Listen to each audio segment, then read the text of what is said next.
Olá, bom dia!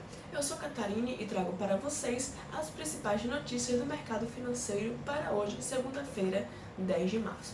Primeiramente, falando um pouco sobre o último pregão, o Ibovespa encerrou a sessão da sexta-feira com uma alta de 1,36%, alcançando os 125.034 pontos.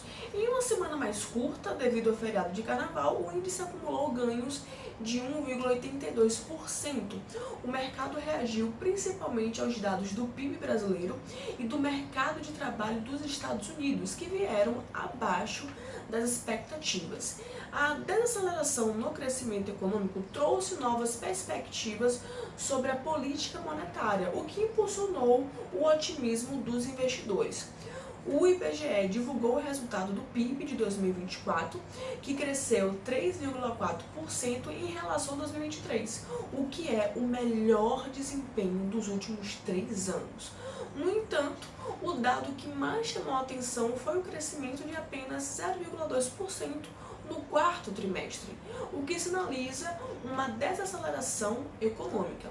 Para o mercado financeiro, esse resultado reforça a possibilidade de um alívio nas políticas monetárias em breve. Além disso, os investidores repercutiram a decisão do governo de zerar o imposto de importação sobre itens da cesta básica, como o azeite, óleo de girassol, milho, sardinha, biscoito, massas alimentícias, café, carnes e açúcar, para poder tentar controlar a inflação dos alimentos.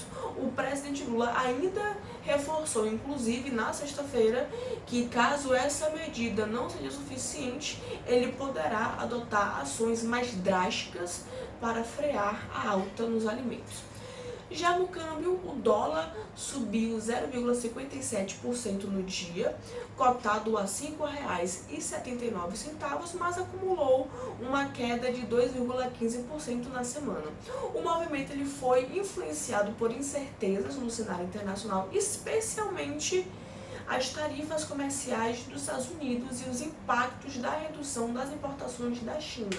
Além disso, os dados do payroll mostraram que os Estados Unidos criaram 151 mil vagas de emprego em fevereiro, o que é um número abaixo da expectativa, e isso acabou por aumentar as apostas de que o Fed pode iniciar um ciclo de cortes de juros. Apesar disso, o presidente do Fed, o Jerome Powell, afirmou que não há necessidade de pressa para ajustar a política monetária. A curva de juros no Brasil reagiu fortemente ao PIB do quarto trimestre. Essa desaceleração acima do esperado elevou as apostas de que o ciclo de aperto monetário do Copom pode ser mais curto, com projeções de uma Selic entre 14,75% e 15%. Outro fator que chamou a atenção foi a queda de 1% no consumo das famílias, o que encerrou uma sequência de 13 trimestres de crescimento e também reforça esses efeitos da política monetária restritiva sobre a economia. Por fim, falando um pouco sobre do mercado de ações da última semana e especialmente da sexta-feira, o setor de commodities impulsionou o Ibovespa, A Vale registrou sua terceira sessão consecutiva de alta, enquanto a Petrobras se recuperou das perdas recentes, acompanhando a forte valorização dos preços internacionais do petróleo. Falando agora efetivamente da agenda econômica da semana, o calendário econômico, essa semana será marcada por uma intensa agenda econômica, tanto no Brasil quanto no exterior. Mas no cenário doméstico, o principal destaque é a divulgação do IPCA de fevereiro, que está prevista para quarta-feira, dia 12. Bom, mas hoje serão divulgados o IGP-DI, que mede a variação de preços desde a matéria-prima agrícola e industriais até bens e serviços ao consumidor final. E claro, o clássico Boletim Focus, que é o relatório semanal do Banco Central. O foco também vai estar na provável divulgação das regras do crédito consignado privado. Então espera-se novidades do programa para esta semana. Já na terça-feira 11, será publicado o dado de produção industrial de janeiro, que é o indicador-chave para avaliar o desempenho do setor produtivo no país.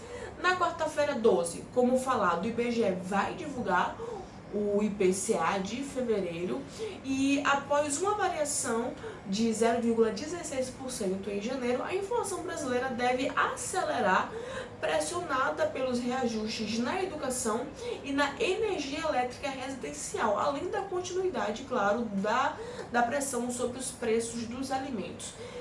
Esse dado ele é crucial para poder calibrar as expectativas do mercado antes da reunião do Copom, que está marcado justamente para a próxima semana, nos dias 18 e 19 de março.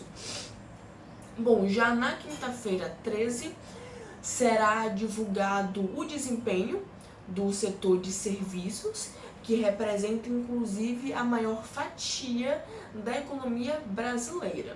E a semana finaliza na sexta-feira 14 com o país conhecendo os resultados do Índice de Preços ao Produtor, o IPP, além dos números das vendas no varejo, que também é um dos principais termômetros do consumo e também da atividade econômica. Falando agora de Estados Unidos, também tem uma agenda intensa, mas hoje por lá a semana começa um pouco mais esvaziada, apenas com a pesquisa do Fed de Nova York sobre as expectativas do consumidor. Na terça-feira 11 será publicado o JOLTS, que é o relatório que mede a abertura de novas vagas de trabalho no país, que vai fornecer inclusive sinais sobre a dinâmica do mercado de trabalho americano. Já na quarta-feira 12, o grande destaque será a divulgação justamente do CPI, o Índice de Preços ao Consumidor, que vai medir a inflação ao consumidor no mês de fevereiro. Com a alta observada em janeiro e relatos de antecipação de reajustes de preços devido a essa nova política comercial do Trump, o dado poderá reacender discussões sobre uma possível retomada do aperto monetário pelo Fed, que inclusive também se reúne na próxima semana para uma nova decisão sobre os juros. Por fim, a semana finaliza na quinta-feira, com a divulgação do Índice de Preços ao Produtor, o PPI, que mede a inflação a partir das variações do preço médio recebido pelos produtores nacionais de bens e serviços. Esse indicador é frequentemente utilizado como um sinal antecipado da trajetória da inflação ao consumidor. Na Europa, os mercados operam majoritariamente em uma alta, impulsionados pelo afastamento da Alemanha da austeridade fiscal e também pelo aumento dos gastos com defesa na região. No entanto, as bolsas europeias atingem mínimas de 3 semanas devido à incerteza sobre as tarifas e a cautela com esses novos investimentos em defesa. Os ministros das Finanças discutem possíveis novos empréstimos conjuntos, o uso de fundos já existentes da União Europeia e um papel ampliado para o Banco Europeu de Investimentos. Na semana passada, inclusive, os líderes alemães concordaram em revisar as regras de empréstimos estatais, o que permite um aumento nos gastos com defesa e a alocação de 500 bilhões de euros para infraestrutura ao longo da próxima década. Os investidores seguem atentos aos números da inflação da Alemanha, que serão divulgados no final de semana.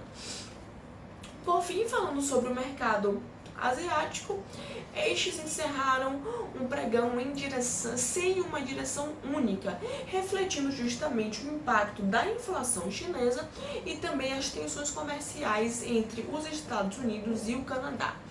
O índice de preços ao consumidor na China recuou 0,7% em fevereiro na comparação anual, revertendo a alta de 0,5% registrada em janeiro, que marca o primeiro registro negativo em 13 meses.